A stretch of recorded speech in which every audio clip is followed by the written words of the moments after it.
So I want to tell you about a book today. The book is called The Gulag Archipelago. You ready? The book is called The Gulag Archipelago, and it's by a Russian author, a Soviet author named Alexander Solzhenitsyn, who was in the Gulag Archipelago concentration camp system for a very long time. He had a very hard life. He was on the Russian front when the Germans invaded the Soviet Union in the early stages of World War II. Now, Hitler and Stalin had signed a non-aggression pact.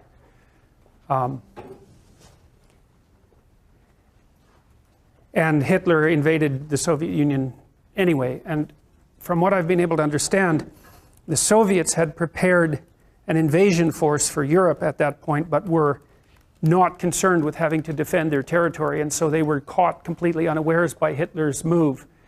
And the conditions on the Russian front were absolutely dreadful, and Solzhenitsyn was a soldier on the Russian front. And he wrote some letters to one of his friends, which were intercepted, complaining about the lack of preparation and using bitter, dark humor to describe the situation. And the consequences of that was that he was thrown into a work camp. The Soviet system relied on work camps, and so those were large labor camps of people who were essentially enslaved, many of whom were worked to death, often froze to death, working in conditions that were so dreadful that they're virtually unimaginable. Solzhenitsyn spent a very large number of years in these camps, sometimes in a more privileged camp because he was an educated man, and sometimes in worse camps. He also developed cancer later and wrote a book about that called Cancer Ward, which is a brilliant book. So he had a very hard life. There's just no way around that. To be on the front and then to be in a concentration camp and then to have cancer, that's pretty rough. Now, he wrote The Gulag Archipelago. He wrote a book called One Day in the Life of Ivan Denisovich first. That was published in the early 1960s. When there was a brief thaw, Stalin was pretty much out of the picture by the end of the 1950s. There's some indication that he was murdered by Khrushchev, and Khrushchev became premier of the Soviet Union after Stalin. And there's some indication perhaps that Stalin was either murdered by Khrushchev and a set of his cronies, or when he was very ill, just before he died, was not helped, at least wasn't provided with any medical attention because of the intervention of Khrushchev and his cronies. Now, there's some indication as well at that point that Stalin, who was an absolutely barbaric in every possible way you could imagine, was planning to start a third world war. And he was certainly capable of doing such things because he had already imprisoned or killed tens of millions of people. Now, just after Stalin died, there was a bit of a thaw in the Soviet Union with regards to internal repression. In the early 1960s, Solzhenitsyn published a book called One Day in the Life of Ivan Denisovich, which was a story about one day in the life, his life really, inside one of these so-called Gulag Archipelago camps. Now, he called it the Gulag Archipelago because an archipelago is a chain of islands. And so Solzhenitsyn likened the work camp system in the Soviet Union, which is made up of isolated camps distributed across the entire state. He likened that to a series of islands, and hence the metaphor. And One Day in the Life of Ivan Denisovich was one of the first publications released in the Soviet Union that dared make public what had happened inside these camps, at least initially. Now, that thaw didn't last very long, but that book had a tremendous effect. It's a short book. It's worth reading. After that, he wrote a number of other books, which are also, he's a great literary figure in the same category, I would say, as Tolstoy or Dostoevsky, which is like really saying something. You know, those two are perhaps the greatest literary figures who ever lived, with the possible exception of Shakespeare. He wrote this book called The Gulag Archipelago, which is published in 3 volumes, each of which is about 700 pages long. The first one details the origin of the oppressive Soviet system, at least in part under Lenin, and then its full-fledged implementation under Stalin, and the deaths of, well, Solzhenitsyn estimated the deaths in internal repression in the Soviet Union at something approximating 60 million between 1919 and 1959. Now, that doesn't count the death toll in the Second World War, by the way. Now, people have disputed those figures, but they're certainly in the tens of millions, and the low-end bounds are probably 20 million, and the high-end bounds are nearer what Solzhenitsyn estimated. He also estimated that the same kind of internal repression in Maoist China cost 100 million lives, and so you can imagine that the genuine historical figures, again, are subject to dispute, but somewhere between 50 and 100 million people. And one of the things that's really surprising to me, and that I think is absolutely reprehensible, is the fact that this is not widespread knowledge among students in the West, any of this, and it's because your education, your historical education, if you started to describe it as appalling, you would barely scratch the surface. These were the most important events of the 20th century, and they're barely covered at all in standard historical curriculum. You know of something, I would presume, about World War II and about the terrible situation in Nazi Germany and the death of 6 million gypsies and Jews and homosexuals in the concentration camps in Nazi Germany. But my experience with students has been that none of them know anything about what happened as a consequence of the repression of the radical left in the 20th century. And I believe the reason for that is that the communist system had extensive networks of admirers in the West, especially among intellectuals, and still, in fact, does, which is also equally reprehensible. And I believe that one of the consequences of that is that this element of history has been under-examined, and certainly very little attention has been brought to it in the public school curricula, and there's absolutely no excuse for that. It was the worst thing that happened in the 20th century, and that's really saying something, because the 20th century was about as bad as it gets. And so, and the fact that these deaths on massive scale occurred, and the fact that we don't know that deep inside our bones is a testament to the absolute rot of the education system. So now, you might think this is a strange thing to discuss in a personality course, but I have my reasons for doing it. The fundamental reason is that Solzhenitsyn you might regard as an existentialist. Now, he says many of the same things that Viktor Frankl says. Viktor Frankl wrote a book called Man's Search for Meaning, which I would highly recommend. And it's a description of the corruption that he saw leading into the horrors of the Nazi concentration camp systems, especially within the concentration camps itself, because Frankl was very interested in what sort of psychological catastrophe had to befall a given individual before that person was capable of acting as an agent, say, of the Nazis in the concentration camp system. And he concentrated particularly on these people he called that were known as trustees within the concentration camp system, who were generally Jewish individuals who were aiding the Nazis in their death work inside the camps. Now, what Frankl did, because he was also existentially oriented, was attempt to draw a parallel between the individual psychology and the mass pathologies of the state. And so the reason that I believe that this is important in a personality class is because it's necessary to analyze the relationship between the psychological integrity of the individuals within a society and the propensity of that society to engage in, say, acts of mass atrocity, or to go completely off the rails and then to engage in acts of mass atrocity.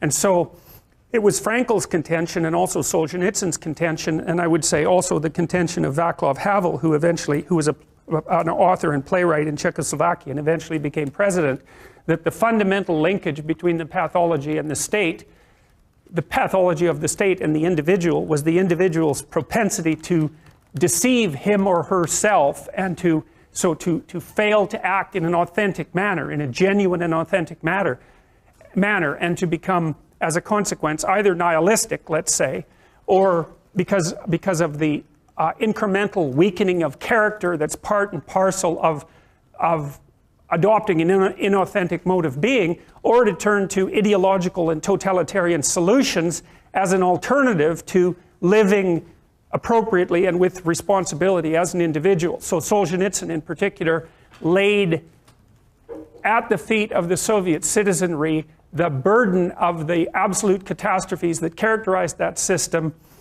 because of each individual's propensity or proclivity within the state to lie and deceive constantly about what they thought and what they said, and to be afraid to speak, and to be afraid to think, and to be afraid to criticize. And it was no wonder, because criticism, of course, was at least became an offense that was punishable by death. But these things start much more slowly than that, and they start with people abandoning their own identities and adopting a pathological group identity, well, for any number of reasons, but one of them certainly is their desire to shrink from individual responsibility and their desire for ready-made ideological solutions. And so what I'm going to do today is I'm going to read you a little bit about the Gulag Archipelago, and then I'm going to show you a sequence of videos about a recent event that I think does a very good job of illustrating how this sort of thing works. And then I'm going to read you some of what I've culled from the Gulag Archipelago so that you get a sense of what the writing is like. So Solzhenitsyn basically, he committed a huge part of the Gulag Archipelago to memory, which is really something given that it's 2,100 pages long and printed in like 7-point font. And the book is written at an unbelievable level of emotional intensity. I remember there was a study once about how rats respond to cats, free living rats in their burrows. If they're exposed to a cat or even to cat odor, will run back to their burrow and stick their nose out and scream for 48 hours, right, which is about the equivalent of you screaming for 3 months, because rats don't only live about 2 years. And while that rat is screaming, all the other rats stay in their burrow and don't go anywhere. And so they scream ultrasonically, so you have to record it and then slow it down in order to hear it. But they're not very happy about that, about cats. And they actually don't need to be exposed to cats to learn how to be afraid of their odor. They're naturally afraid of it. Anyways, Solzhenitsyn's book, The Gulag Archipelago, is like a 2,100-page scream. It's very, very intense. It's a very difficult thing to read, but it's absolutely crucial reading. It's actually now part of the curriculum in Russia, in high school, which also says something about Russian high schools compared to, say, North American high schools. Because I doubt if the typical North American high school student reads 2,100 pages of anything during their entire education in high school, and certainly not something like the Gulag Archipelago. So I'm going to read you a little bit of background about the story, first of all. And this is a nice summary. I've swiped it from Wikipedia, but The Gulag Archipelago is a book by Alexander Solzhenitsyn. He won a Nobel Prize for the book, by the way, and richly deserved it, about the Soviet forced labor camp system. The 3-volume book is a narrative relying on eyewitness testimony and primary research material, as well as the author's own experiences in a Gulag labor camp, written between 1958 and 1968. It was published in the West in 1973, and thereafter circulated in samizdat, or underground publication form, in the Soviet Union until its appearance in the Russian literary journal Novy Mir in 1989, in which a third of the work was published over 3 issues. So the samizdat, or the underground press, was basically photocopies or sometimes photostats of banned works that people would compile and then hand from person to person. Of course, the punishment for being caught with something like that was extraordinarily severe, but the samizdat was I suppose it was a precursor to the internet. That's one way of thinking about it, a slow precursor to the internet. Gulag, or G-U-L-A-G, or Gulag, is an acronym for a Russian term, Chief Administration of Corrective Labor Camps, the bureaucratic name of the governing board of the Soviet labor camp system, and by metonymy, the camp system itself. The word archipelago compares the system of labor camps spread across the Soviet Union with a vast chain of islands, known only to those who were fated to visit them. Since the dissolution of the Soviet Union and the formation of the Russian Federation, the Gulag Archipelago has been officially published and included in the high school program in Russia as mandatory reading. Structurally, the text comprises 7 sections divided in most printed volumes into 3, parts 1 to 2, 3 and 4, and 5 to 7. At one level, the Gulag Archipelago traces the history of the system of forced labor camps that existed in the Soviet Union from 1918 to 1956, starting with Lenin's original decrees shortly after the October Revolution, establishing the legal and practical framework for a series of camps where political prisoners and ordinary criminals would be sentenced to forced labor. One of the things that's quite interesting about the Gulag camps, and this is something that's very relevant to understanding of modern Russia, is that so ordinary criminals were put into the camps and so were political prisoners. But the ordinary criminals, and so those would be rapists and murderers, let's say, as well as thieves who were engaged in theft as an occupation, those were regarded by the Soviets as socially friendly elements. And the reason for that was that they assumed that the reason that these people had turned to crime was because of the oppressive nature of the previous czarist/capitalist system, and that the only reason that these criminals existed was because they had been oppressed. They were oppressed victims of that system. And so one of the convenient consequences of that absolutely insane doctrine was that the Soviets put the ordinary criminals in charge of the camps. And these were very, very seriously bad people. And so you can imagine the way that they treated the political prisoners, who were regarded as socially hostile elements, sometimes because of their own hypothetically traitorous acts, but more often merely as a consequence of their racial or ethnic identity, or the fact that they were related by birth to, say, people who had been successful under the previous system, so who had any association with nobility or any association with what were known as the kulaks, who were the only successful class of former peasants in the Soviet Union, because they were regarded as privileged. You may have heard that word more recently. They were regarded as privileged and therefore as enemies of the state, and it didn't matter if it was your father or your grandfather or your great-grandfather who happened to be privileged, but the mere fact that you were a member of that group was sufficient reason to put you into a camp. And we're talking hundreds of thousands or perhaps millions of people who underwent that fate. And so the idea in the Soviet Union was, just because you were the member of a class, even as a consequence of your familial association, you were immediately sufficiently guilty to be put into a camp and punished. And the terms for the camps were often 10 years, 15 years long. And if you were very fortunate, you got to have 2 or 3 of those. So the Soviets really implemented and perfected the idea of class and ethnicity-based guilt. And it's a very bad road to walk down, and it's something that we're very much engaged in at the moment, because there's discussion everywhere in North America now about the idea of, well, race-predicated guilt, for example, and ethnic-predicated guilt. And it's a very bad idea to classify an entire group of people as guilty of anything based on their group membership. So these sorts of things are things we haven't yet learned, and certainly should have. Now, the other thing that was very interesting about the Soviet, especially about the Gulag Archipelago, you see, it was released in the West in about 1973 or thereabouts. Now, the student movement of the 1960s was very much influenced by Marxist and communist doctrine, and that was especially the case in France, where the most reprehensible intellectuals of the 20th century have emerged, including all the damned postmodernists who've occupied the universities now, as far as I can tell. And what happened essentially in France was that the Marxist/communist students were attempting to foment revolution, but what happened, and that peaked in about 1968, and what happened was, at least in part as a consequence of Solzhenitsyn's revelations, the idea that the Soviet model, or the Maoist model, for example, could be used as an example of the working people's utopia was completely and catastrophically, and at least in principle, finally undermined.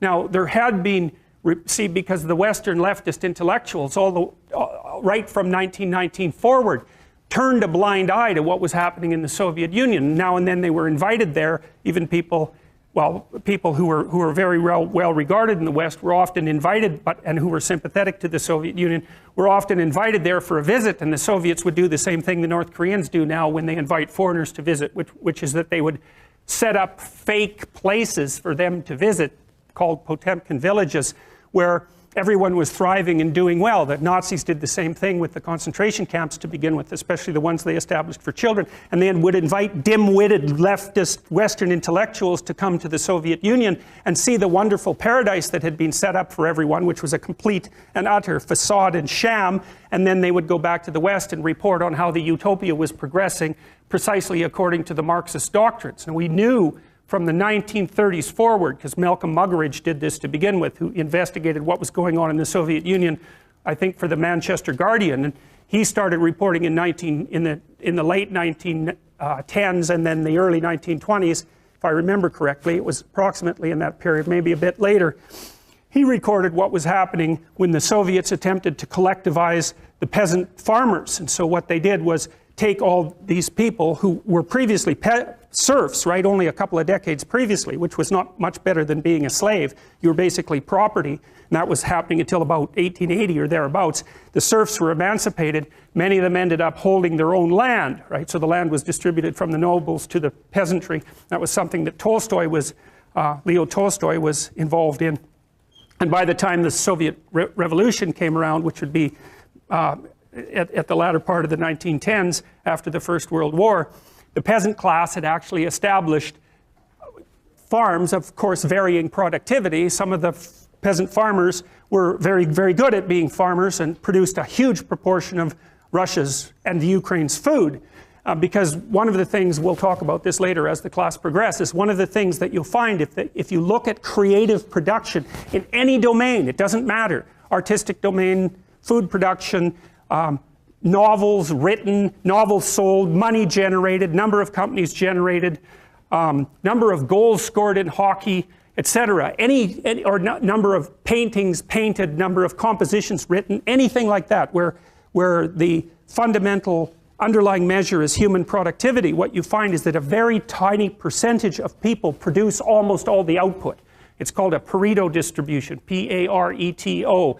And it was studied in detail in scientific productivity by someone named de Sola Price. It's a square root law, so here's the law fundamentally.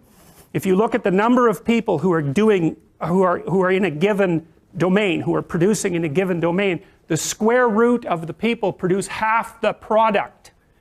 So that means if you have 10 employees, 3 of them do half the work, but if you have 10,000 employees, 100 of them do half the work.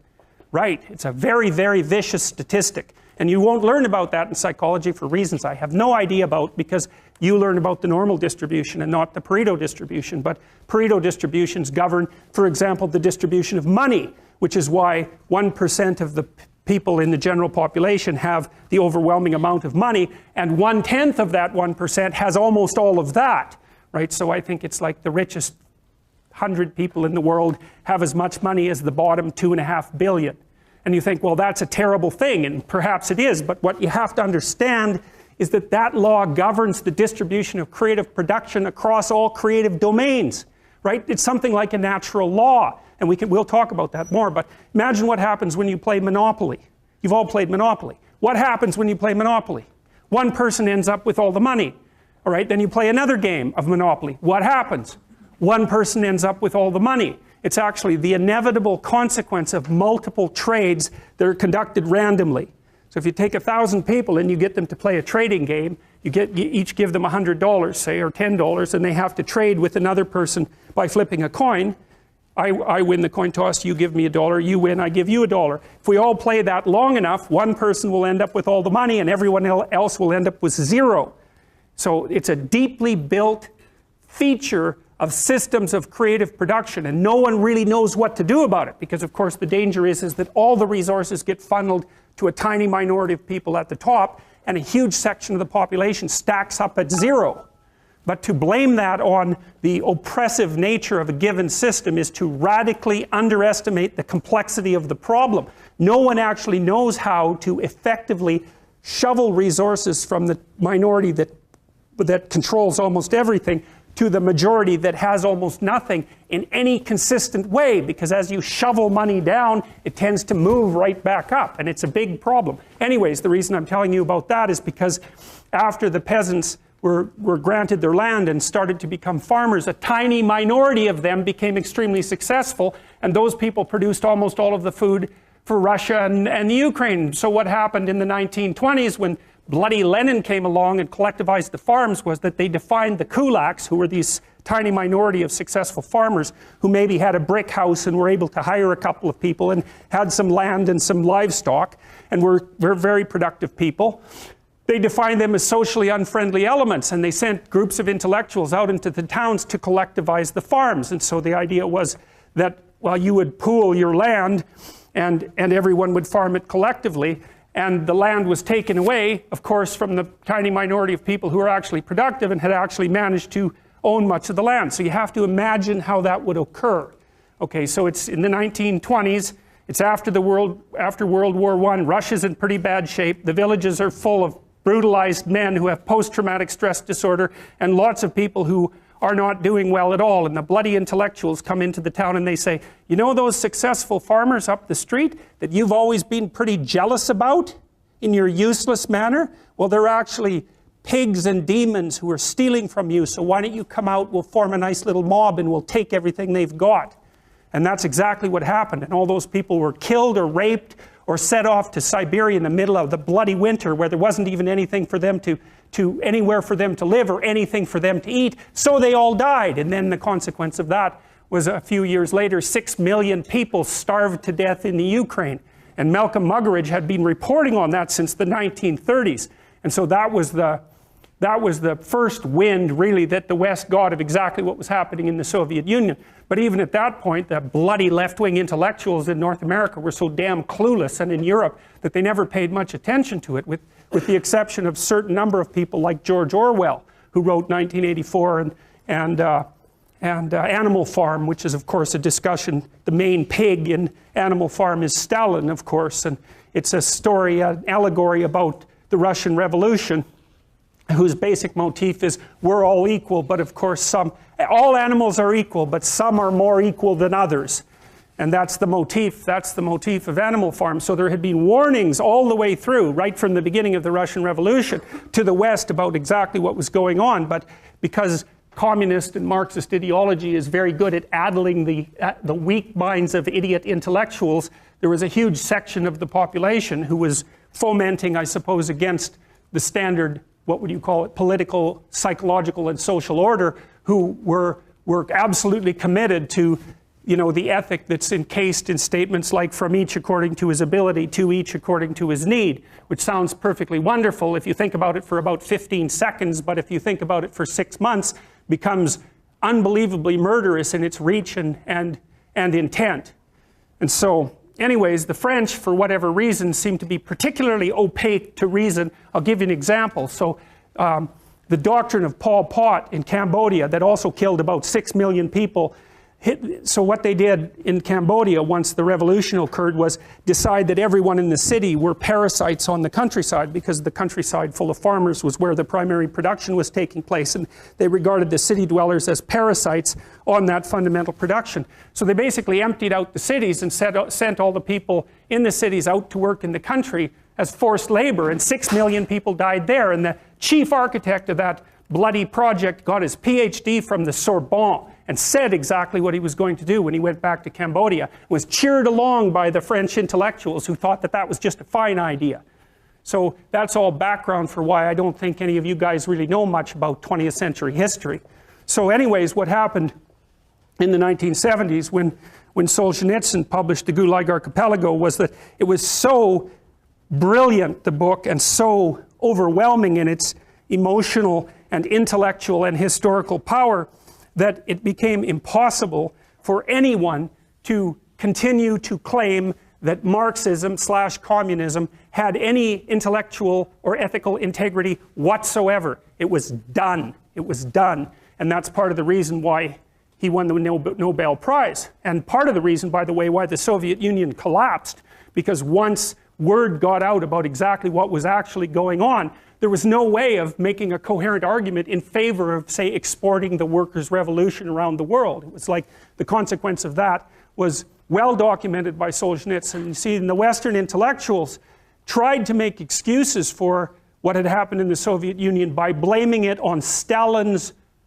cult of personality, perversion of the original accurate Marxist doctrine. So they basically said, well, had Lenin lived, because he died quite young and was replaced by Stalin, had Lenin lived, the promised utopia would have been delivered. But Solzhenitsyn, being an absolute genius, documented the relationship, number one, between the axioms of Marxist and communist thought and the laws that were generated primarily by Lenin, and the construction of these camps and the dekulakization and all the mass murders. He documented the causal relationship between them and laid them clearly at the feet, not of Stalin, but of Lenin.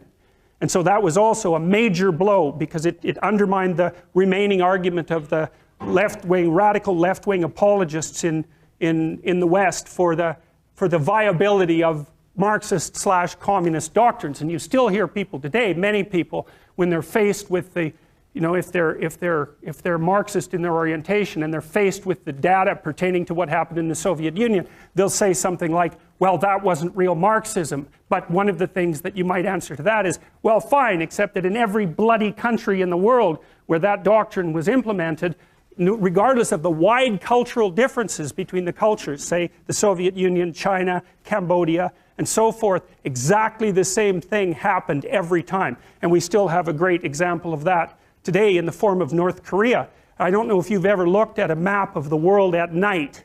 You know, you can get a map of the entire globe at night. You look at South Korea, it's lit up like jewels. It's nothing but light, like the east coast of the United States and Canada. And North Korea is dark. And the reason for that is that 50, 60 years of barbaric, communist, despotic rule means a country that's completely unindustrialized, where every single person is malnourished or starving to death, where everyone lives in terror all the time, and where there's nothing but the continual production of labor in labor camps, just like in the Soviet Union and Maoist China. So if we were willing to pay attention, we could still see examples of that today, and that's not an anomaly. North Korea is exactly what you'd expect given the doctrines upon which it's founded. So, all right, so more on the Gulag.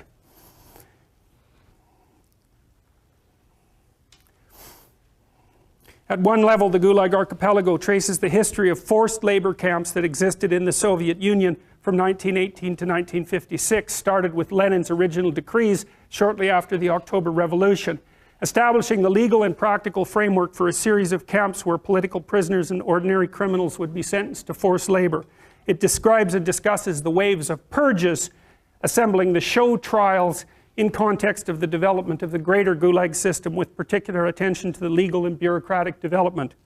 The legal and historical narrative ends in 1956, the time of Nikita Khrushchev's secret speech at the 20th Party Congress denouncing Stalin's personality cult, his autocratic power, and the surveillance that pervaded the Stalin era.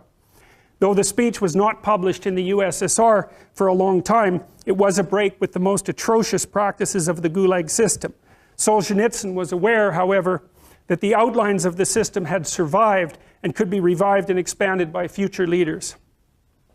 Despite the efforts by Solzhenitsyn and others to confront the legacy of the Gulag, the reality of the camps remained taboo until the 1980s. While Khrushchev, the Communist Party, and the Soviet Union's supporters in the West viewed the Gulag as a deviation of Stalin, Solzhenitsyn and many among the opposition tended to view it as a systematic fault of Soviet political culture and an inevitable outcome of the Bolshevik political project. Parallel to this historical and legal narrative, Solzhenitsyn follows the typical course of a zek, a slang term for inmate, derived from the widely used abbreviation Z/K for Zalyucheny, Zalyucheny, I guess, prisoner through the Gulag, starting with arrest, show trial, and initial internment.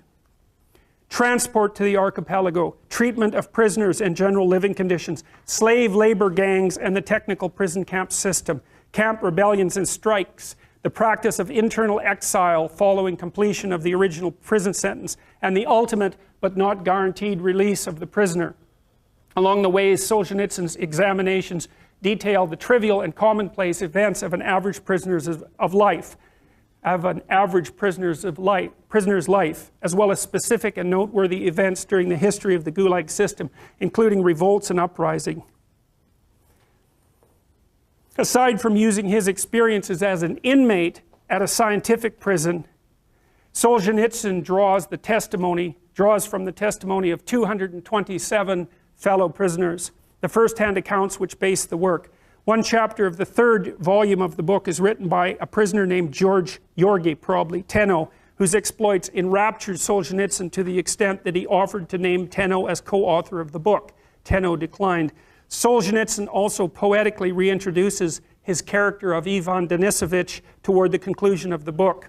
When questioned by the book's author if he has faithfully recounted the story of the Gulag, Denisovich, now apparently freed from the camps, replies that you, the author, have not even begun. The sheer volume of first-hand testimony and primary documentation that Solzhenitsyn managed to assemble in the Gulag archipelago made all subsequent Soviet and KGB attempts to discredit the work useless.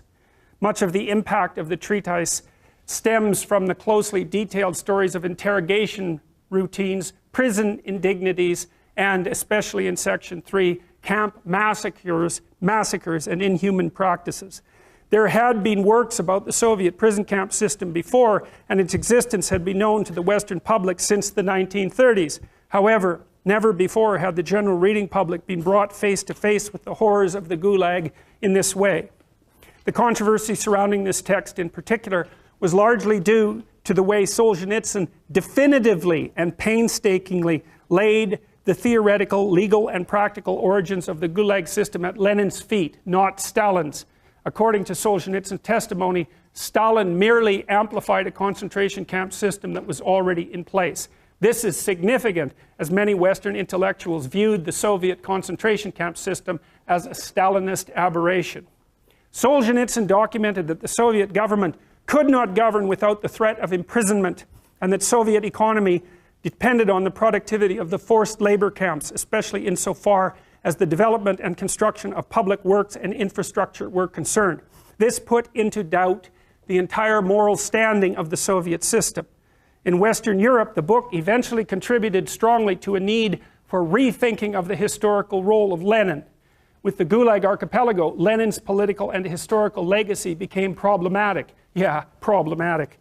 And those factions of Western communist parties who still based their economic and political ideology on Lenin were left with a heavy burden of proof against them.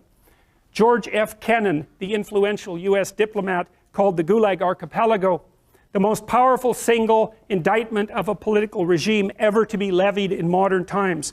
The book was published at a time when many communists in the West were already rethinking their relationships with the USSR, as many were deeply disappointed by the invasion of Czechoslovakia in 1968. In Germany, it sparked discussions not only about Leninism, but also how to deal with the memory of World War II. In an interview with German weekly Die Zeit, British historian Orlando Figes asserted that many Gulag inmates he interviewed for his research identified so strongly with the book's contents that they became unable to distinguish between their own experiences and what they read. The Gulag archipelago spoke for a whole nation and was the voice of those who had suffered.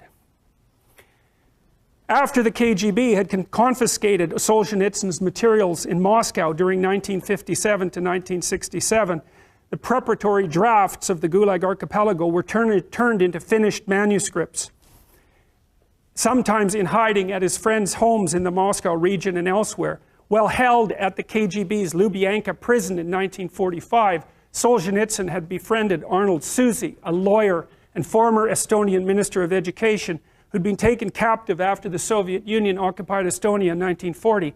Solzhenitsyn entrusted Suzy with the original typed and proofread manuscript of the finished work, after copies had been made of it both on paper and on microfilm. Arnold Suzy's daughter, Heli Suzy, subsequently kept the master copy hidden from the KGB in Estonia until the dissolution of the Soviet Union in 1991.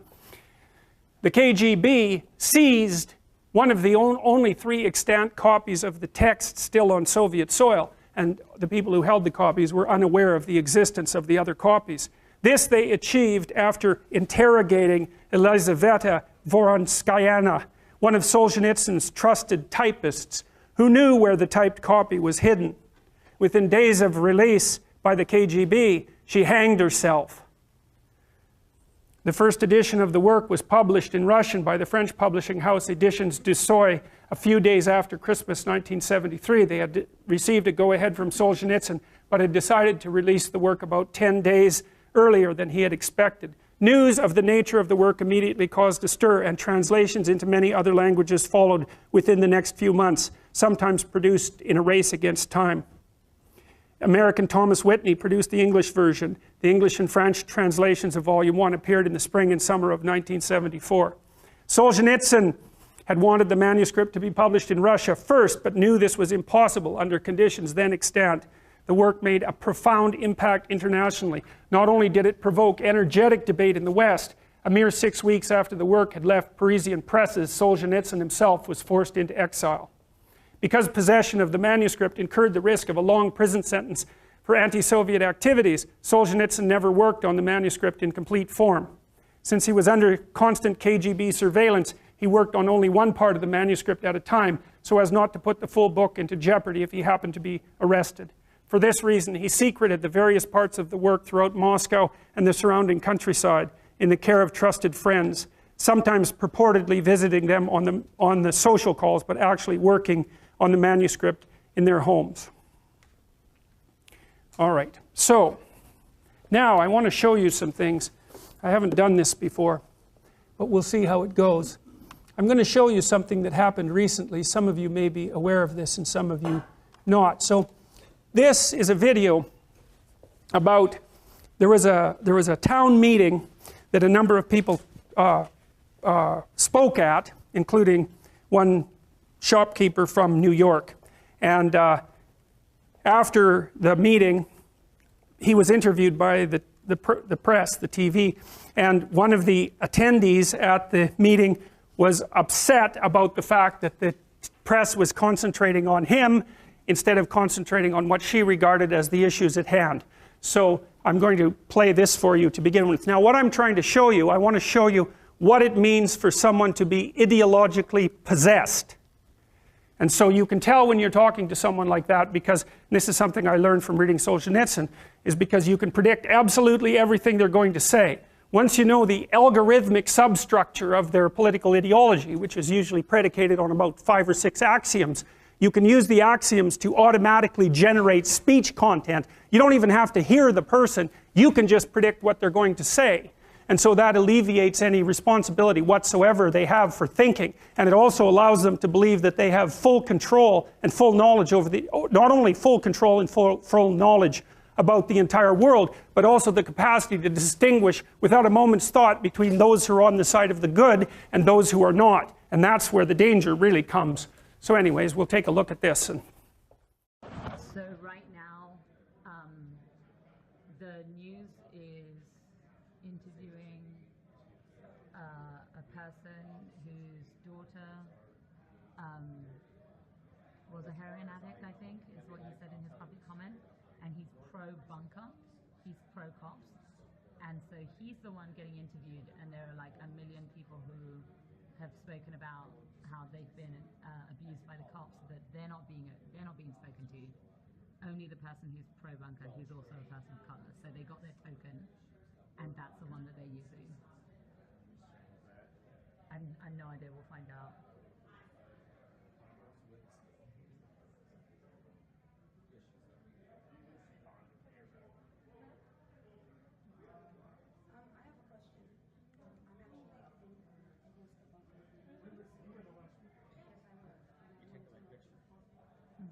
Yeah. You want my name?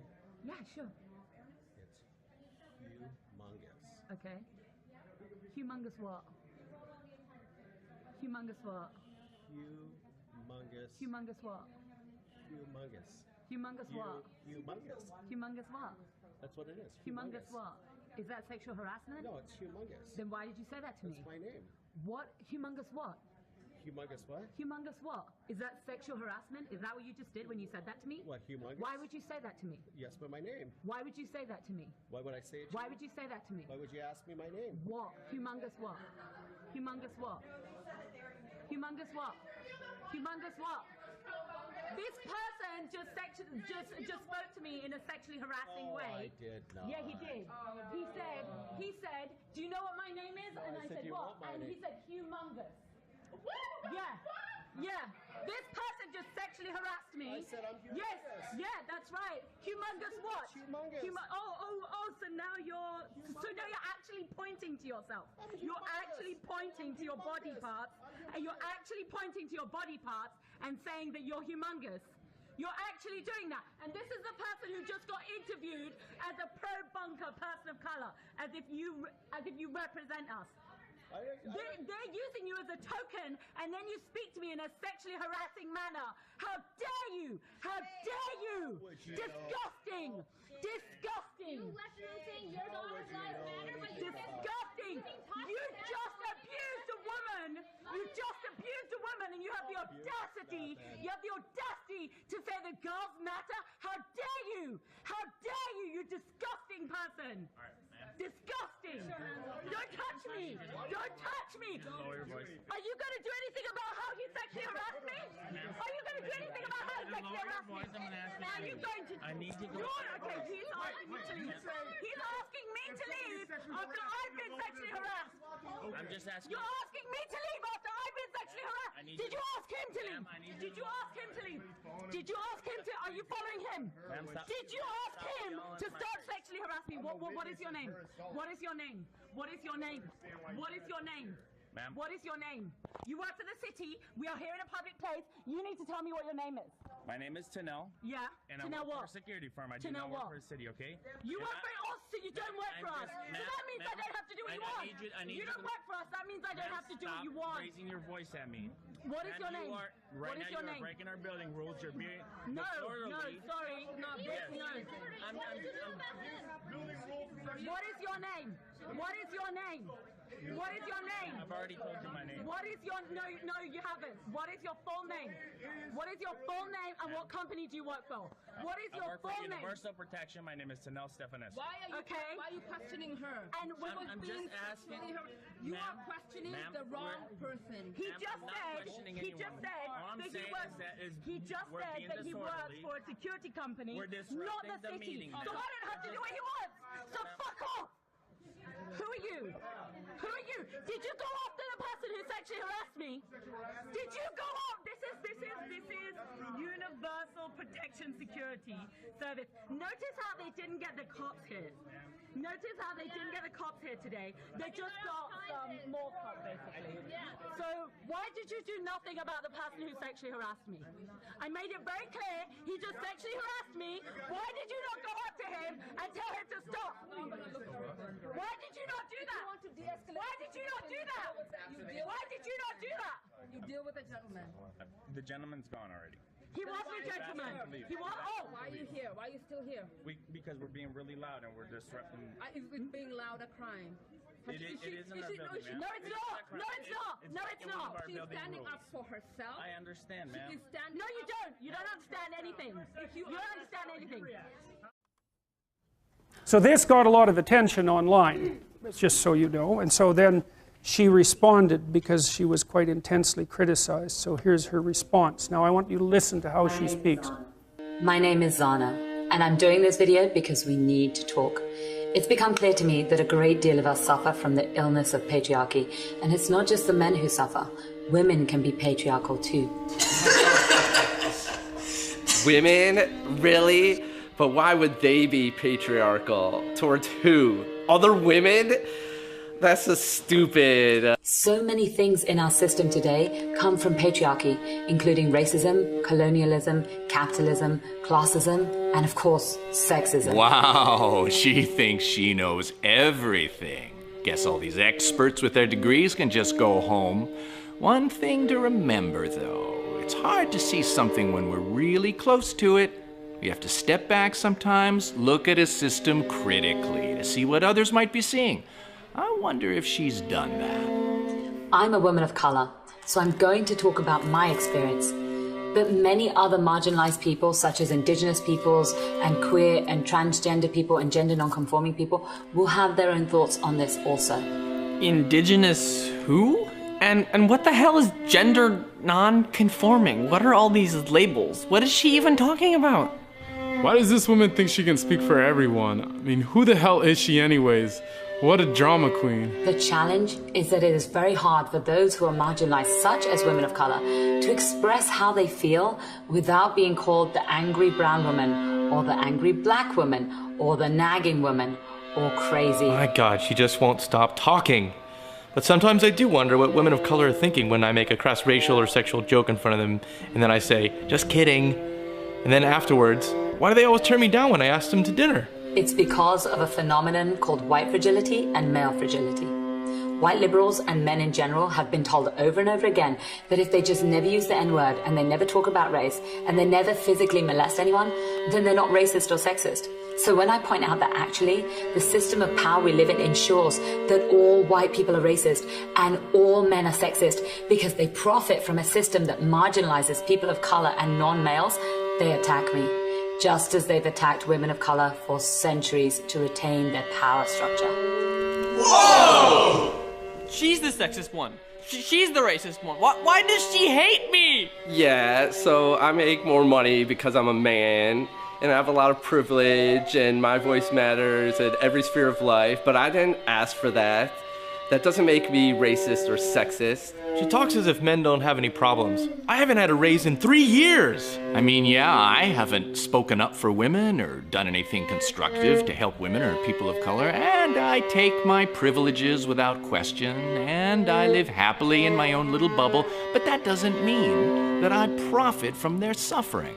It's not my fault they're marginalized. I didn't marginalize them, so why should I do anything to help them?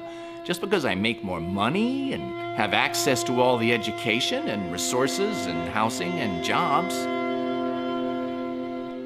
Recently, I was sexually harassed by a man in public, on camera, and the news stations posted the video without my permission with the question, "Do you consider this sexual harassment?" This led to a lot of people attacking me and going after me all over social media. This is what patriarchy does. It causes everyone to attack the victim, the one who is most vulnerable. This protects the system of power, which is male sexual dominance. How do we even know she's telling the truth about sexual harassment? I saw that video and the online reactions from all the men, and yeah, they were threatening rape and violence and death, all while accusing her of overreacting. But just because she's putting her physical safety on the line to talk about this doesn't mean she's right. Their main complaint was that I raised my voice. They questioned my sanity because I spoke up. A patriarchal society wants women to shut up. Okay, so now the next thing that happened was she started a funding campaign to help her out and get her to spread her message. So, okay, so that was interesting. And then what happened was this guy here decided that he was going to start a funding campaign for Humongous. And so he started a funding campaign on a website devoted to funding such projects, and they shut him down. So then he started another funding campaign, and he raised $140,000. And so this is his interview with Humongous. Let me turn up my mic, Rudy, and let's see if that helps you. Is this better? What was that? Is that better? Oh yeah, that's better. So you said you were working this morning, blowing leaves? Yes, I was in downtown in Seattle blowing. What a salt of the earth, man. Just got pledged $130,000 and he's out there blowing some fucking leaves. Y'all can learn something from your boy Humongous here. God damn. You know, we got a new president, but that doesn't mean that the leaves don't need to be still picked up. Rudy, how you feeling right now, dude? I feel loved. I am really, truly grateful. I mean, last weekend I was no truck, broke down, ready for an eviction. I'm looking out at the sky and I'm thinking, I think I'm kind of screwed today. So I took myself down to a church and I went and prayed. I went and did confession, but my confession didn't meet the criteria at the church. So I swear to God. What does that mean? You see the father stepped out of the confession room. What? He said, oh no, he says, excuse me, but we're going to have to maybe do this after Mass. And he walked me to the door and I said, is there a certain way to confess my sins so maybe I can get a little help from somebody? God, I mean, I'm just asking God for help. And the dude's like, nah, not here. We don't want your ass here. I never heard of such a thing. It's actually really funny. It's one of those things that make you go, And then I went out the front door and I waited till I got off the church property and I said, what the F was that? So I went up, being humongous. I'm thinking I'm hungry after that. But I see Taco Bell. I go over and I've got 75 cents, and I'm thinking, I wonder if I could get, I was a little short on that one. And I'm going, I think I'm going to try another church. Halfway between the Mexican restaurant, Larson's Bakery, and the church I was going to, I get a call from you. Wow, are you serious? I swear to God, I am not kidding. That's actually incredible. I go, hello? Hey. I remember you said when I called you, you didn't know it was me, and you're like, I swear to God, I'm having a midlife crisis. And then you, like as if you were speaking to yourself, and then you said, hey, who is this? Do you remember that?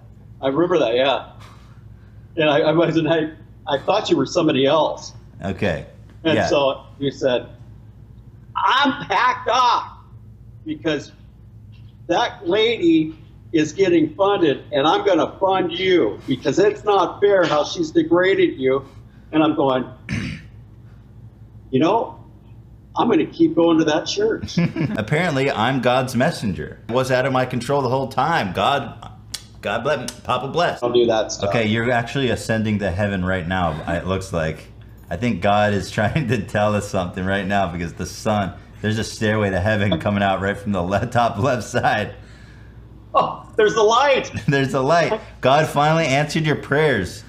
I really sure has. Ethan, you have, and those across America and around the world. I really want to.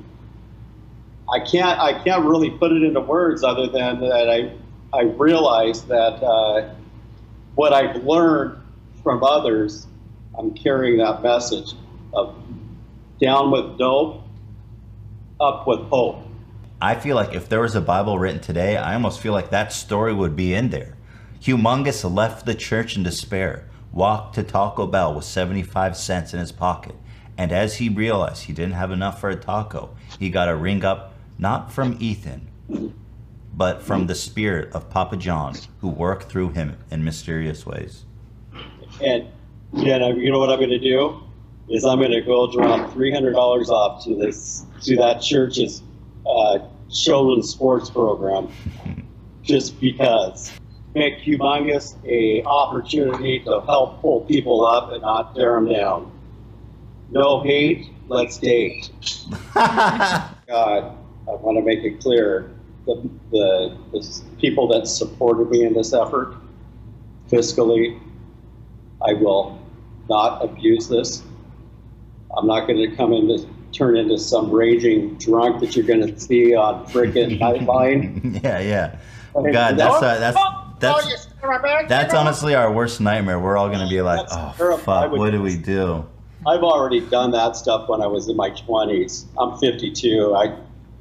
There's no way. Absolutely. Well, we'll be following you on Facebook now. Okay. Right? We'll be watching the Humongous Journey. And God bless you all from this country and around the world. I'm just absolutely grateful. So this is from the Gulag Archipelago. One of my informants has told me how executions were carried out at Adak, a camp on the Pechora River. They would take the opposition members with their things out of the camp compound on a prisoner transport at night, and outside the compound stood the small house of the 3rd section. The condemned men were taken into a room one at a time, and there the camp guards sprang on them. Their mouths were stuffed with something soft, and their arms were bound with cords behind their backs. And see, these were political prisoners who opposed the Soviet system.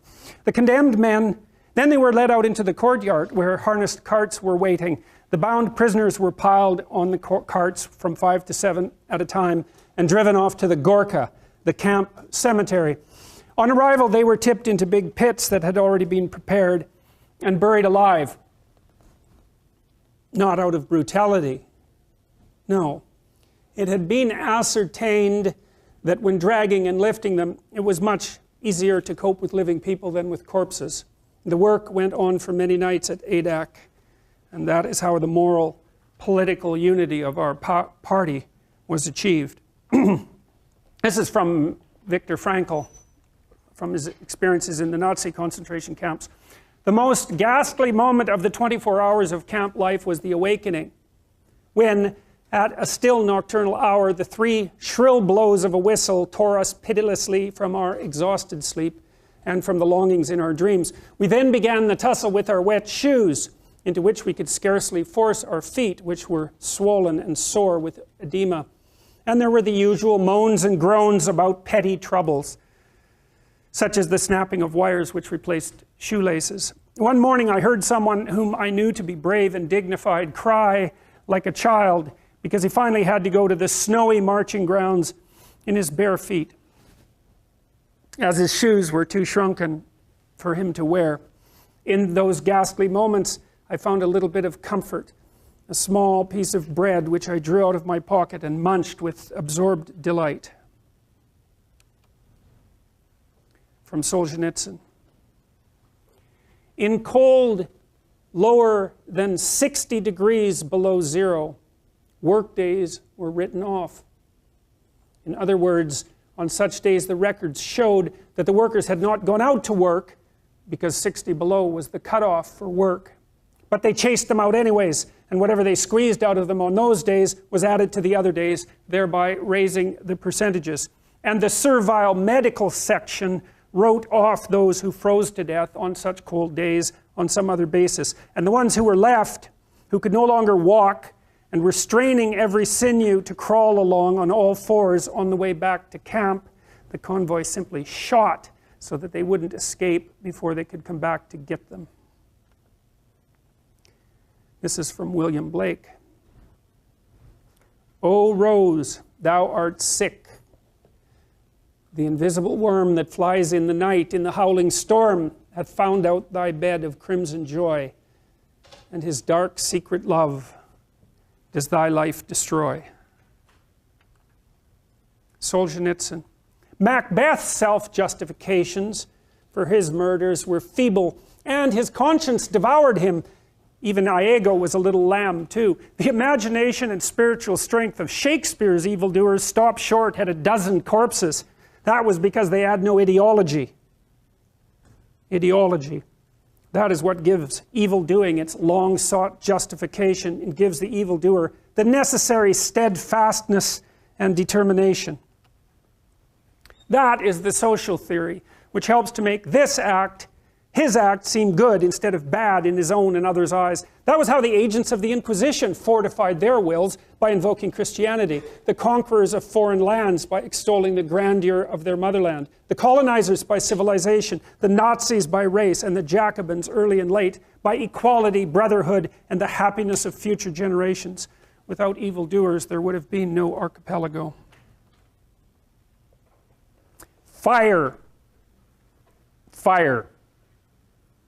The branches crackle, and the night wind of late autumn blows the flame of the bonfire back and forth. The compound is dark. I am alone at the bonfire, and I can bring it still some more carpenter shavings. The compound here is a privileged one, so privileged that it is almost as if I were out in freedom. This is an island of paradise. This is the Marfino Sharashka, a scientific institute staffed with prisoners in its most privileged period. No one is overseeing me, calling me to a cell, chasing me away from the bonfire, and even then it is chilly in the penetrating wind. But she, who has already been standing in the wind for hours, her arms straight down, her head drooping, weeping, then growing numb and still. And then again she begs piteously, "Citizen Chief, please forgive me. I won't do it again." The wind carries her moan to me, just as if she were moaning next to my ear. The citizen chief of the gatehouse fires up his stove and does not answer. This was the gatehouse of the camp next to us, from which workers came into our compound to lay water pipes and to repair the old ramshackle seminary building. Across from me, beyond the artfully intertwined, many-stranded barbed wire barricade, and 2 steps away from the gatehouse, beneath a bright lantern, stood the punished girl, head hanging, the wind tugging at her gray work skirt, her feet growing numb from the cold, a thin scarf over her head.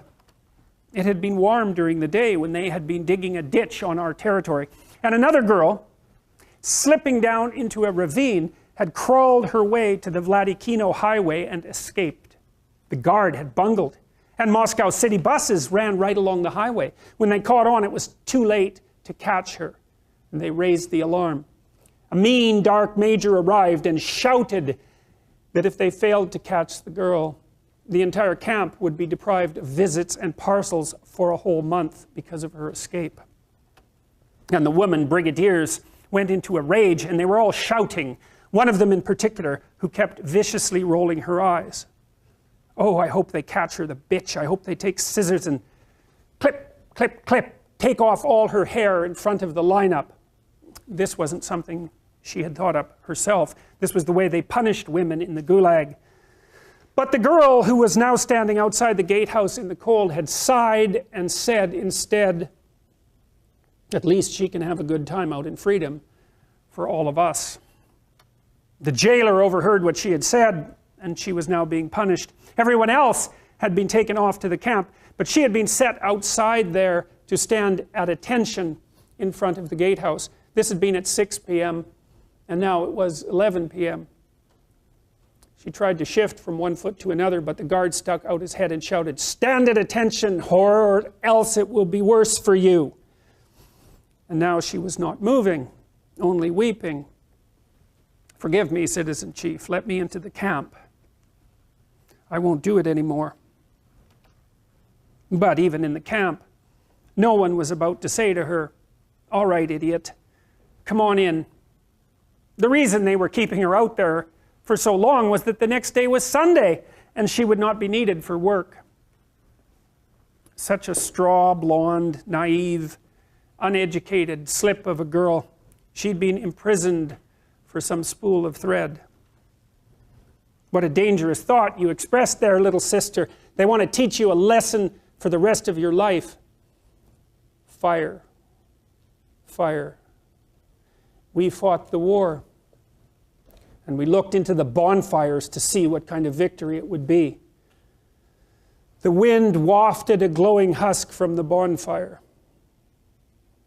To that flame in you, girl, I promise, the whole wide world will read about you. This is from John Milton from Paradise Lost. For whence, but from the author of all ill, could spring so deep a malice to confound the race of mankind in one root, and earth with hell to mingle and involve, done all to spite the great Creator. I shall despair. There is no creature loves me, and if I die, no soul will pity me. Nay, wherefore should they, since that I myself find in myself no pity to myself?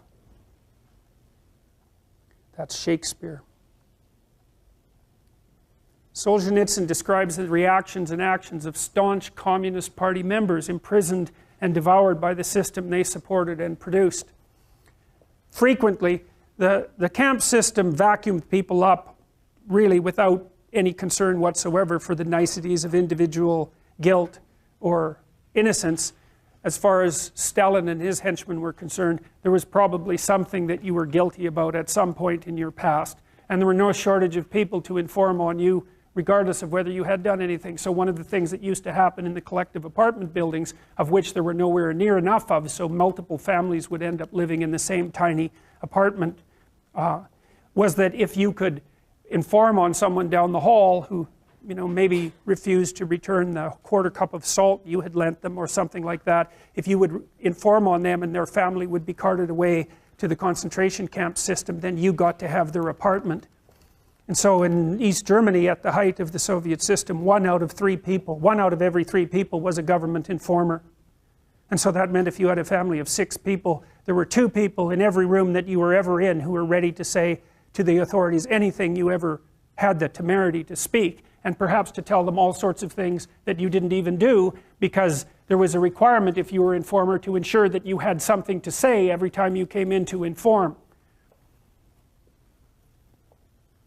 Well, it didn't matter if you were a devout communist, because from time to time your door would be kicked down at 3 a.m. in the morning, and people would come in with jackboots and get you dressed as rapidly as they possibly could and take you away when you were still half awake to the prison in the middle of the city and strip you of your clothes and give you things that didn't fit and shave your head and take you off to a camp, and you'd never get to see your family again.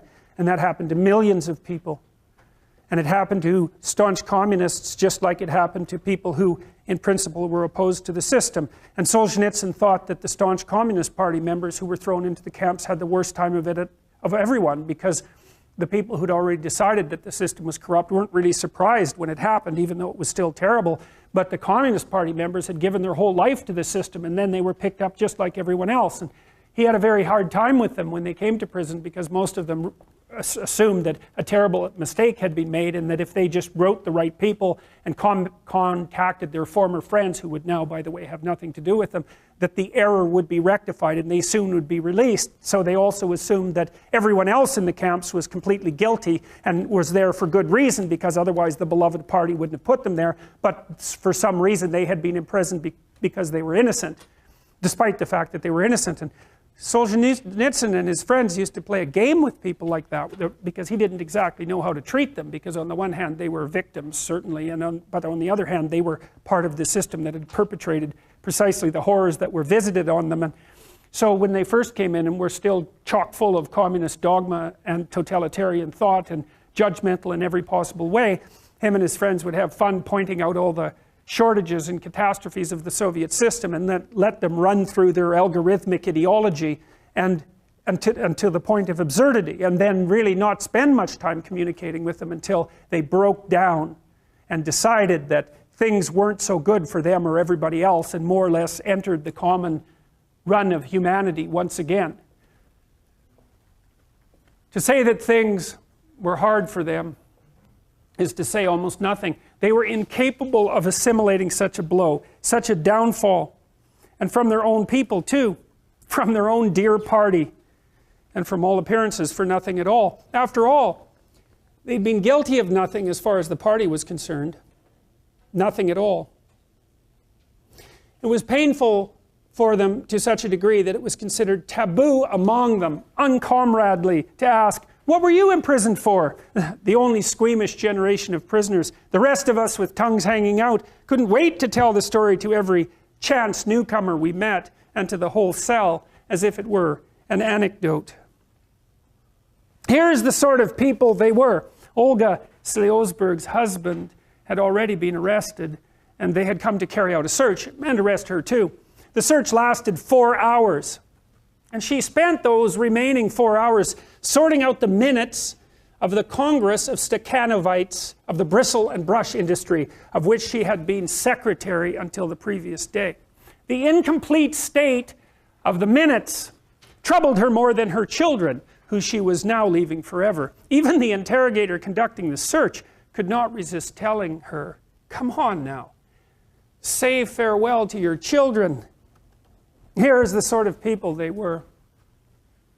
A letter from her 15-year-old daughter came to Yelizaveta Tsetkova in the Kazan prison for long-term prisoners. "Mama, tell me, write to me, are you guilty or not? I hope you weren't guilty, because then I won't join the Komsomol." So that was the Soviet youth organization. "I won't join the Komsomol, and I won't forgive them because of you. But if you are guilty, I won't write you anymore, and I will hate you." And the mother was stricken by remorse in her damp, grave-like cell with its dim little lamp. How could her daughter live without the Komsomol? How could she be permitted to hate Soviet power? Better that she should hate me. And she wrote, "I am guilty. Enter the Komsomol." How could it be anything but hard? It was more than the human heart could bear to fall beneath the beloved axe and then have to justify its wisdom. But that is the price a man pays for entrusting his God-given soul to human dogma. Even today, any Orthodox communist will affirm that Tsetkova acted correctly. Even today, they cannot be convinced that this is precisely the perversion of small forces, that the mother perverted her daughter and harmed her soul. Here's the sort of people they were. YT gave sincere testimony against her husband, anything to aid the party. Oh, how one could pity them, if at least now they had come to comprehend their former wretchedness. This whole chapter could have been written quite differently if today they had at least forsaken their earlier views. But it happened the way Maria Danielin had dreamed it would. If I leave here someday, I'm going to live as if nothing had taken place. Loyalty. In our view, it is just plain pig-headedness. These devotees to the theory of development construed loyalty to that development to mean renunciation of any personal development whatsoever. As Nikolai Adamovich Vilenchuk said after serving 17 years, we believed in the party and we were not mistaken. Is this loyalty or pig-headedness? It was not for show and not out of hypocrisy that they argued in the cells in defense of all the government's actions. They needed ideological arguments in order to hold onto a sense of their own rightness. Otherwise, insanity was not far off. I'm going to tell you a story. There's a story in Genesis. It's the last story in Genesis. It's called the Tower of Babel. It's a story, very short story. And it occurs after the story of Noah and the flood. The flood stories, by the way, are universally distributed except among desert dwellers who have no experience on which to hang the story. And Mircea Eliade, who wrote a great series of books called A History of Religious Ideas, documented the central narrative structure of flood stories. And so what happens is that there's a human settlement and it's washed away by a flood, and the flood is generally envisioned as a consequence of God's judgment. And so if you take the flood stories that are distributed worldwide and you boil them down to pull out their archetypal substructure, you find that there are fundamentally two reasons that a flood occurs. And Eliade says that it's the tendency of things to fall apart combined with the proclivity of human beings to sin. And so it means something. This means something. And so it means that everything is subject to entropic decay, right? Things fall apart of their own accord across time. That's why you have to always fix things. So if it's complicated, it has to be maintained. And so you can think about that in relationship to, say, New Orleans before the hurricane. Because people say, well, the hurricane caused a flood and that destroyed much of New Orleans. And so that's an act of God. That's one way of looking at it, right? It's a random natural event. But then you think, well, wait a minute. The Dutch, their country's mostly underwater, right? So they have these huge dikes to keep the sea back. And they build the dikes so that only one storm every 10,000 years will be of sufficient magnitude to partially breach the dikes. That's their engineering tolerance level. One storm in every 10,000 years. The U.S. Army Corps of Engineers knew that the dikes in New Orleans were built to withstand one storm every 100 years, the biggest storm every 100 years. And people knew that they weren't built to proper tolerance, and much of the money that was hypothetically supposed to be diverted or assigned to the rebuilding and maintenance of the dikes disappeared because of corruption in New Orleans, which is in one of the most corrupt states in the United States. And so you might say, well, why did the flood destroy New Orleans? And one answer is, well, it was a hurricane. And the other answer is, no, it was corrupt officials who weren't paying attention to what they were supposed to be paying attention to. And the flood came, and that's the meaning of the stories, because of the sins of men, so to speak, which is the capacity of people to turn a blind eye to their responsibilities when they know perfectly well that something needs to be done.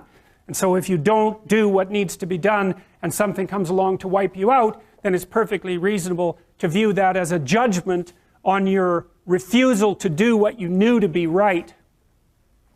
So that's the flood story. And then the Tower of Babel is a very interesting story. It's very, very short. And what happens is that it just starts pretty much abruptly after the flood story ends. And it's a story about the decision that human beings take to build a mighty building, like a huge, huge edifice that would reach all the way up to the heavens to supplant God, roughly speaking. And so what happens is the building is built higher and higher and higher and higher, and God gets annoyed about this and divides everyone who's building the building into small groups who speak different languages, who then disperse and the construction project comes to a halt. Now, it's a very strange story, but here's one way of thinking about it.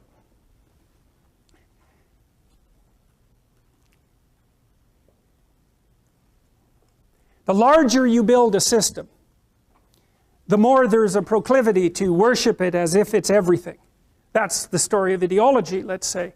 You want to build a comprehensive utopian system that supplants anything transcendent. You want to build it as large as possible so it encompasses everyone. Well, what happens as it grows? Well, it incorporates more and more people, but the people within it become more and more different from one another. And so, essentially, they start speaking different languages. And so the entire project of raising this massive edifice to supplant everything disperses into chaos and comes to a halt. Okay, so that's one story. So here's another story. This is a story that John Milton wrote. John Milton wrote Paradise Lost, which is one of the prime literary masterpieces of the last 500 years. Now, here's what Milton did. Milton said he was trying to justify the ways of God to man. That was his purpose. And so what he was trying to do was take a look at the world the way it's constituted, with all its suffering and malevolence and corruption, and to make a case why it was still acceptable. And so he did the first, what you might think about as psychoanalytic study of malevolence and evil.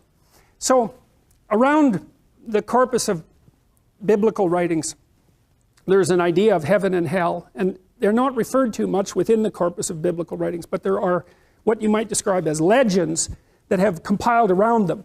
So they're stories that never became canonical, and those are stories, for example, of the idea that God's highest angel, who was Satan, Lucifer, the bringer of light, the spirit of rationality, fomented a rebellion against God in heaven and was cast into hell as a consequence.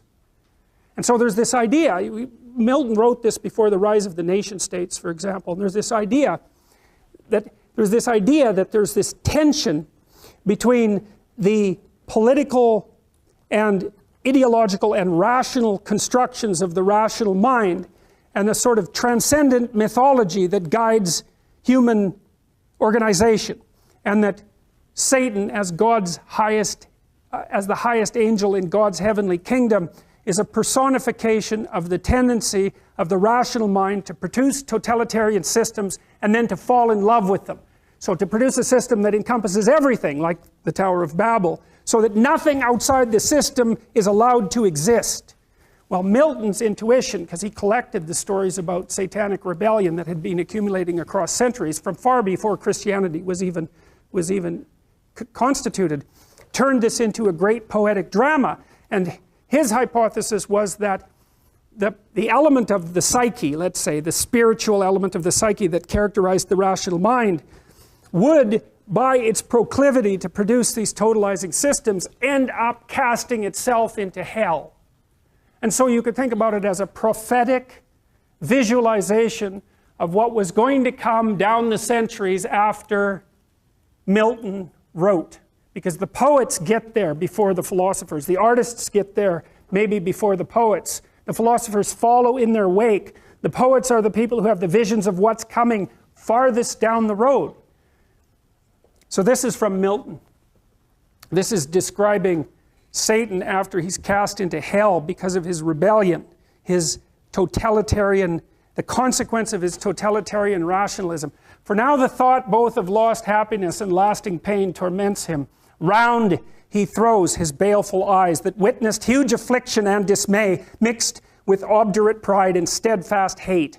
At once, as far as angels can, he views the dismal situation, waste and wild, a dungeon horrible, on all sides round, as one great furnace flamed, yet from those flames no light, but rather darkness visible, served only to discover sights of woe, regions of sorrow, doleful shades where peace and rest can never dwell. Hope never comes that comes to all, but torture without end still urges, and a fiery deluge fed with ever-burning sulfur unconsumed. Such place eternal justice had prepared for those rebellious. Here their prison ordained, in utter darkness, and their portion set, as far removed from God and light of heaven as from the center thrice to the utmost pole. It's an existentialist claim, or maybe it's the existentialist claim, that the conditions of human life are such that suffering is an integral part of existence. Now, it's an important thing to understand. It's also a viewpoint shared by the bulk of the great religious systems of the world. Life is suffering. Why? Well, one reason is because of society's arbitrary judgment, right? Every single one of us has traits and features and quirks and idiosyncrasies that are far from ideal and that are judged by the standards of society as insufficient. And so you suffer because of your imperfect insufficiency in the eyes of others. And you can certainly make the claim that fairly frequently that's arbitrary. And so that's the claim that society is tyrannical and judgmental and needs to be constantly reconstituted so that the tyrannical element doesn't take full control.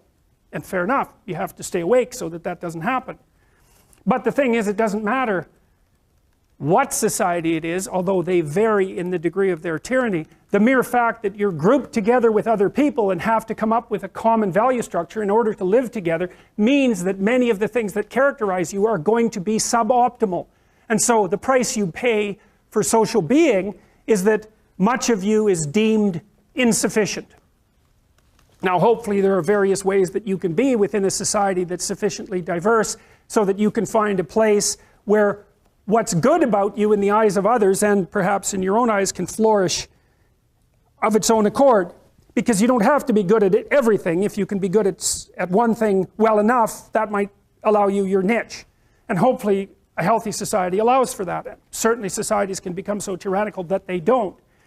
So you can lay one source of human suffering at the feet of tyrannical social structures, but the other element of it, clearly, is the mere fact of the arbitrariness of the natural world. Like you have a lifespan that's going to be counted in the number of decades that you can count on two hands. And that has nothing to do, technically, with the tyranny of the social structure. Now you could say, if we got our act together more completely, perhaps you could live longer, and fair enough, but the fact of the limits of your lifespan and the suffering that's necessarily a consequence of that, the death of your parents and the death of most people that you will know before you, means that that part of suffering is an integral part of existence itself. And so that can't be laid at the feet of an insufficient social structure except insofar as it's tyrannical and blind. It's a condition of existence. And then by the same token, you have your own responsibility for some of your unnecessary suffering, because there's things you could be doing to make your life better and to make life better for other people that you know perfectly well that you're not doing. And so if you stopped doing all the unnecessary things that make your life bad, then it would improve to some degree that is not really computable, because you don't know how far you could push that. So there's three reasons why you suffer, and one is, well, look at you and the way you're built. It's inevitable. There's not very much of you and there's a lot of everything else. And so you just don't last that long, and you're fragile across multiple domains, and then you're harshly treated by society, and there's no doubt about that. And then there's responsibility that can be laid at your own feet.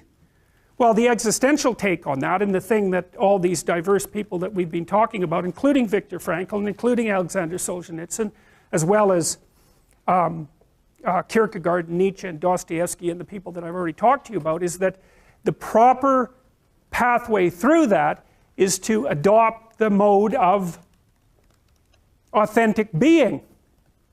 And that is something like refusing to participate in the lie, in deception in the lie, to orient your speech as much as you can towards the truth, and to take responsibility for your own life, and perhaps also for the lives of other people. And there's something about that that's meaningful and responsible and noble, but also serves to mitigate the very suffering that produces, say, the nihilism or the flee into the arms of or the escape into the arms of totalitarians to begin with. You need something to shelter you against your own vulnerability. And you can adopt a comprehensive description of reality that's formulated for you by someone else that neatly divides the world into those who are innocent and perhaps innocent victims, and those who are guilty and perhaps the perpetrators of the suffering. But none of that has anything to do with you, and in addition, it's simply not, it's not a reasonable way of assessing the world. The suffering is built in. So that's why there's an existentialist insistence upon that. So for the Freudians, the psychoanalysts, and even for people like Carl Rogers to some degree, if you're in a situation that's characterized by psychopathology, if there's something wrong with you mentally, that's a consequence of something gone wrong. But that's not the existentialist take. The existentialist take is, no, that's just how it is. That's just how it is. You don't have to necessarily have done anything wrong for things to get completely out of control. It's a terrifying doctrine, but it's not a hopeless doctrine, because it still says that there's a way forward, there's a pathway forward, and the pathway forward is to adopt a mode of being that has some nobility, so that you can tolerate yourself and perhaps even have some respect for yourself as someone who's capable of standing up in the face of that terrible vulnerability and suffering, and that the pathway forward, as far as the existentialists are concerned, is by, well, certainly by the avoidance of deceit, particularly in language, but also by the adoption of responsibility for the conditions of existence and some attempt on your part to actually rectify them. And the thing that's so interesting about that is, well, two, as far as I'm concerned, and some of this is from clinical experience. You know, if you take people, and I've told you this, and you expose them voluntarily to things that they are avoiding and are afraid of, you know, that they know they need to overcome in order to meet their goals, their self-defined goals. If you can teach people to stand up in the face of the things they're afraid of, they get stronger. And you don't know what the upper limits to that are, because you might ask yourself, like, if for 10 years, if you didn't avoid doing what you knew you needed to do, by your own definitions, right, within the value structure that you've created, to the degree that you've done that, what would you be like? Well, you know, there are remarkable people who come into the world from time to time, and there are people who do find out over decades-long periods what they could be like if they were who they were, if they spoke their being forward.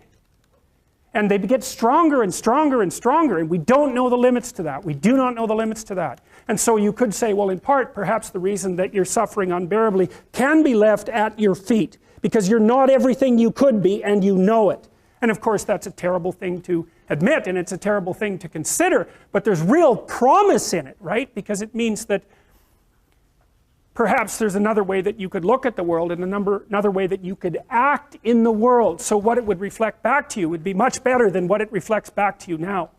And then the second part of that is, well, imagine that many people did that, because we've done a lot as human beings. We've done a lot of remarkable things, and I've told you already, I think before, that today, for example, about 250,000 people will be lifted out of abject poverty, and about 300,000 people attached to the electrical power grid. We're lifting people out of poverty collectively at a faster rate that's ever occurred in the history of humankind by a huge margin. And that's been going on unbelievably quickly since the year 2000. The UN had planned to have poverty between 2000 and 2015, and it was accomplished by 2013. So there's inequality developing in many places, and you hear lots of political agitation about that. But overall, the tide is lifting everyone up, and that's a great thing. And we have no idea how fast we could multiply that if people got their act together and really aimed at it. Because, you know, my experience is with people that we're probably running at about 51% of our capacity. I mean, you can think about this yourselves. I often ask undergraduates how many hours a day you waste, or how many hours a week you waste. And the classic answer is something like 4 to 6 hours a day. You know, inefficient studying, watching things on YouTube that not only do you not want to watch, that you don't even care about, that make you feel horrible about watching after you're done. That's probably 4 hours right there.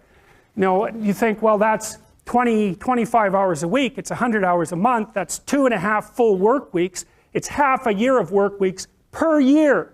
And if your time is worth $20 an hour, which is a radical underestimate, it's probably more like 50 if you think about it in terms of deferred wages. If you're wasting 20 hours a week, you're wasting $50,000 a year. And you are doing that right now. And it's because you're young, wasting $50,000 a year is a way bigger catastrophe than it would be for me to waste it, because I'm not going to last nearly as long. And so if your life isn't everything it could be, you could ask yourself, well, what would happen if you just stopped wasting the opportunities that are in front of you? You'd be, who knows how much more efficient? 10 times more efficient, 20 times more efficient. That's the Pareto distribution. You have no idea how efficient people get. It's it's off the charts. Well, and if we all got our act together collectively and stopped making things worse, because that's another thing people do all the time, not only do they not do what they should to make things better, they actively attempt to make things worse because they're spiteful or resentful or arrogant or deceitful or homicidal or genocidal, or all of those things all bundled together in an absolutely pathological package. If people stopped really, really trying just to make things worse, we have no idea how much better they would get just because of that. So there's this weird dynamic that's part of the existential system of ideas between human vulnerability, social judgment, both of which are major causes of suffering, and the failure of individuals to adopt the responsibility that they know they should adopt. And that's the thing that's interesting too, is that, and like another thing I've often asked my undergraduate classes is, you know, there's this idea that people have a conscience. And you know what the conscience is. It's this feeling or voice you have in your head just before you do something that you know is stupid, telling you that probably you shouldn't do that stupid thing. You don't have to listen to it, strangely enough. But you go ahead and do it anyways, and then, of course, exactly what the conscience told you was going to happen inevitably happens, so that you feel even stupider about it than you would if it happened by accident. Because you know, I knew this was going to happen, I got a warning it was going to happen, and I went and did it anyways. And the funny thing too is that conscience operates within people, and we really don't understand what the hell that is. So you might say, well, what would happen if you abided by your conscience for 5 years or for 10 years? What sort of position might you be in? What sort of family might you have? What sort of relationship might you be able to forge?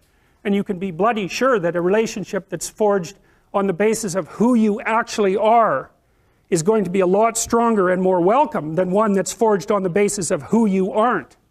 Now, of course, that means that the person you're with has to deal with the full force of you in all your ability and your catastrophe, and that's a very, very difficult thing to negotiate.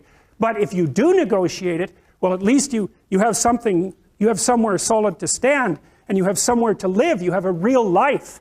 And it's a great basis upon which to bring children into the world, for example, because you can have an actual relationship with them instead of torturing them half to death, which is what happens in a tremendously large minority of cases. Well, it's more than that too, because, and this is what I'll close with, and this is why I wanted to introduce Solzhenitsyn's writings to you. You see, because it isn't merely that your fate depends on whether or not you get your act together and to what degree you decide that you're going to live out your own genuine being. It isn't only your fate, it's the fate of everyone that you're networked with. And so, you know, you think, well, there's 7 billion people in the world. We're going to peak at about 9 billion, by the way, and then it'll decline rapidly. But 7 billion people in the world, and who are you? You're just one little dust mote among that 7 billion. And so it really doesn't matter what you do or don't do, but that's simply not the case.